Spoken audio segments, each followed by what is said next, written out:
اشفاق احمد صاحب کی بات سے آپ نے سٹارٹ کیا تھا تو مجھے ایک واقعہ یاد آ گیا کہ ایک شخص ان کے پاس گیا اور کہا کہ اشفاق صاحب کوئی زندگی آسان کرنے کی ٹپ دے دیں. تو انہوں نے کہا میں تمہیں موت آسان کرنے کی ٹپ نہ دوں. تو کہتے ہیں چلے وہی دے دیں. کہتے ہیں اگر تم اپنی موت آسان کرنا چاہتے ہو تو جاؤ کسی کی زندگی آسان کر دو. اللہ. تو جو اللہ کا کام کرنے والے ہوتے ہیں وہ گلہ نہیں کرتے, وہ شکر کرتے ہیں اور لوگوں کے کام آتے ہیں. وہ سارے کام جو ہے نا وہ اللہ پہ نہیں ڈالنے, اللہ کے بہت سارے کام ہیں جو ہم نے کرنے ہیں. اور دوسرا یہ کہ خواہشات, یہ جو دنیاوی خواہشات ہیں, یہ جو فانی چیزوں کی محبت ہے, آپ کو جیتے جی فانی کر دیتی ہیں.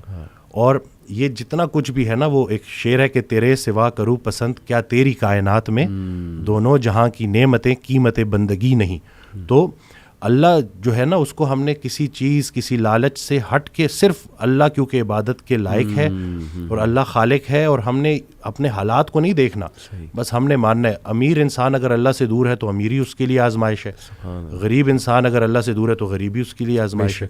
بلکہ وہ ایک آڈیو میں ارشاد فرماتے ہیں کہ جو غریب ہے نا وہ بھی غنی ہو سکتا ہے.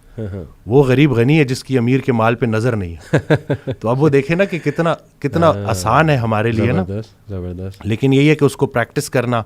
اور پھر یہی ہے کہ جو کامیابی کا ہم نے جو ایک معیار رکھ دیا ہے وہ صرف یہی ہے کہ بینک بیلنس اور یہی سب کچھ. تو انسان بھی بیچارہ نا بڑے بڑے گھر بناتا ہے اور سوتا اسی ایک چھوٹی سی تنگ سی جگہ پہ ہے, بستر پہ, جتنی اس نے قبر میں سونا ہے. صحیح بات. اور یہ ہے کہ وہ حضرت کہتے ہیں کہ جو چیزیں تم نے اپنے مرنے کے بعد ویسی چھوڑ جانی اس کو اپنی زندگی میں کیوں نہ چھوڑ جو.